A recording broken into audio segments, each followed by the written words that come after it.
Agora mudamos de assunto e vamos ao vivo na Flórida falar com ele, economista, conservador, um homem que tem vários seguidores, inclusive é mentor de vários empresários na região da Flórida. Gentilmente cedeu um momento para falar conosco hoje sobre o resultado das eleições 2020. Eu tô falando do nosso amigo conservador Carlo Barbieri. Bom dia, Carlo. Bom dia, meu querido amigo. Como é que vai você? Tá tudo bem e você? Tudo tranquilo? Tô vendo que a madrugada aí foi complicada, né? Foi complicado, aliás, vários dias a gente aqui, complicado assistir, mas já saiu o resultado. E você tem sido requisitado pela imprensa do Brasil, meu amigo? Ah, sim, essa é um dever que a gente se sente na obrigação de cumprir agora, né? É bem legal. Acaba os resultados aí. Uhum. Bem legal, porque o que você traz é uma visão não só da experiência, por já morar aqui há muito tempo, mas uma visão também clara e muito tranquila do que está acontecendo, e é por isso que eu estou te trazendo também aqui, para a gente aprender um pouco com você. Vamos começar, Carlos, com o resultado da eleição presidencial, porque Donald Trump teve o maior número de votos que um candidato conservador já teve, né, um candidato republicano. Joe Biden, por si, também já teve o maior número de votos da história dos Estados Unidos. Como é que você vê o resultado da eleição presidencial e como é que você vê também a tentativa de Donald Trump de reverter esse resultado nas cortes?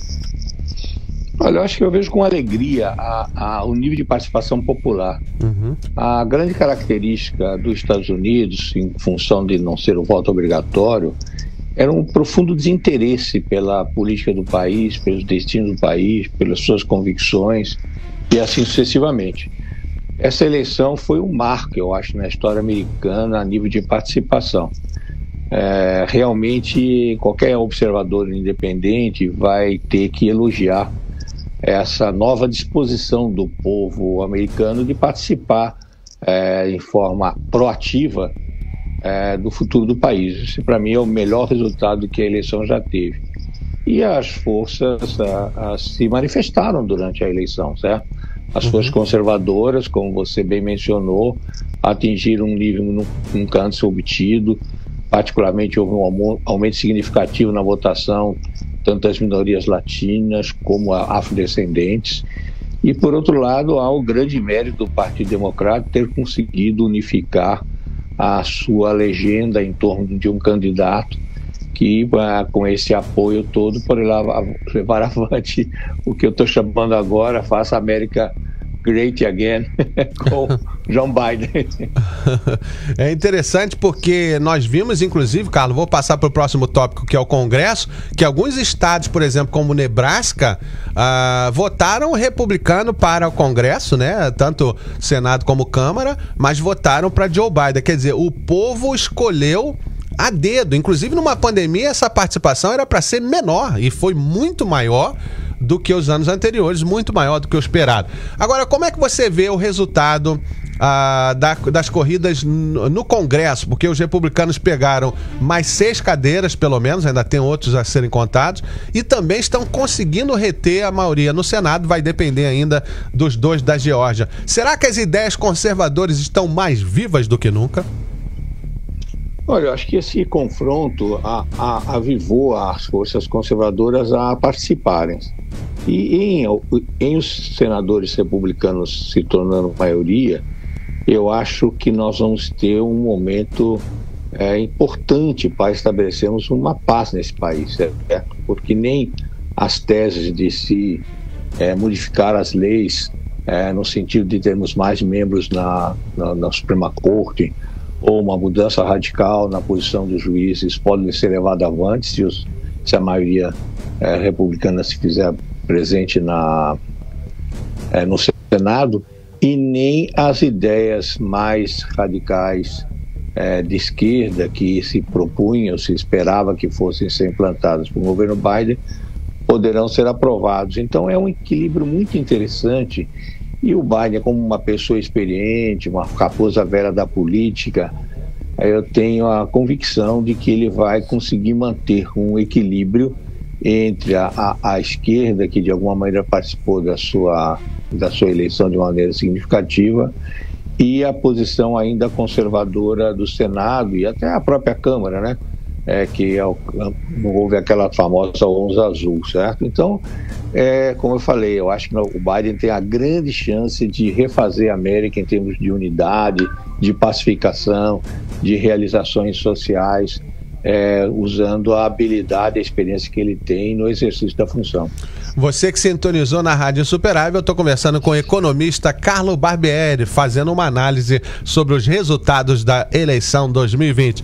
E quais são os maiores desafios, então, para uma administração Biden já no primeiro ano de mandato, hein, Carlo? Olha, o Biden vai ter que fazer um esforço grande nesse primeiro ano, no sentido de levar avante as mudanças um pouco mais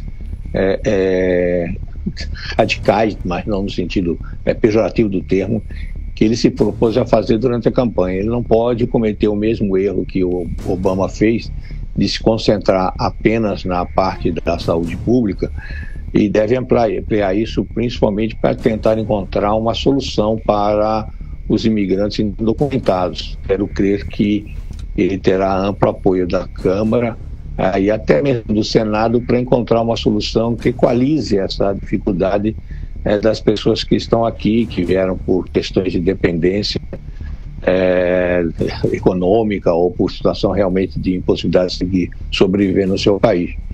Eu quero crer que ele vai conseguir criar um caminho do centro em que se prestigia o DACA, se prestigia os que vieram para cá honestamente e se separe aqueles que são realmente marginais, que vieram para cá com intenções negativas, de tal maneira que ele consiga uma aprovação significativa no Congresso para poder regularizar a vida dos imigrantes. Essa é a esperança, né, da maioria da comunidade que ainda não tem documento, a esperança de ser legalizado nessa terra, e a gente vai ver aí que tipo de proposta que o governo Biden apresentaria. Agora, Carlos, bem curtinho, que eu tenho mais uma outra pergunta depois disso. Você acredita em reforma migratória mesmo que Mitch McConnell seja ou continue sendo o líder do Senado?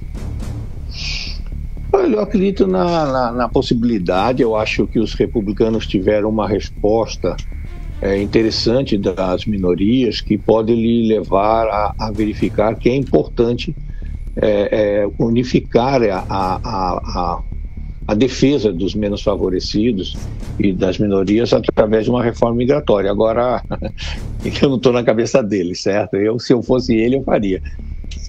É uma situação até de consolidar o voto latino para um lado ou para o outro, né? Porque tem em regiões que o voto latino ficou ao lado do Trump, em outras regiões ficou ao lado de Joe Biden.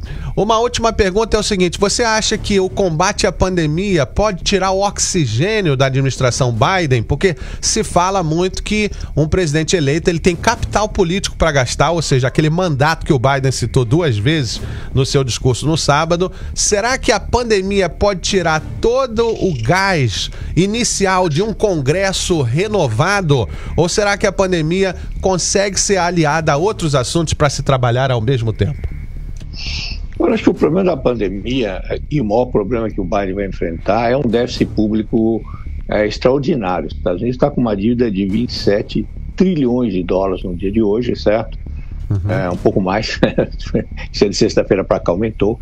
E tem um PIB de 20 trilhões, ou seja, a dificuldade econômica que se levar avante qualquer tipo de reforma do ponto de vista econômico está justamente em manter o desenvolvimento econômico, que bem ou mal, o último trimestre mostrou um crescimento extraordinário, 33% de crescimento do PIB americano, uma queda do desemprego para 6,9%.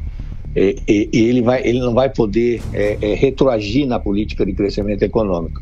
E isso se confronta com a luta pela pandemia, com o fechamento dos mercados, etc., porque não há mais gás para se poder manter essas pessoas em casa com comida, certo? Então há que se encontrar uma solução inteligente aí para poder combater ainda a pandemia, mas sem fechar o país. Interessante. Olha, eu quero agradecer a sua participação. Se alguém quiser seguir você, como é que faz? Tem Facebook, Instagram? Dá para seguir? Dá para seguir no próprio site da Oxford, www.oxfordusa.com, em que os artigos e as matérias, entrevistas nossas estão publicadas lá também. www.oxfordusa.com. Entra lá, você também vai acompanhar. Obrigado, meu amigo Carlos Barbieri. Boa semana para você.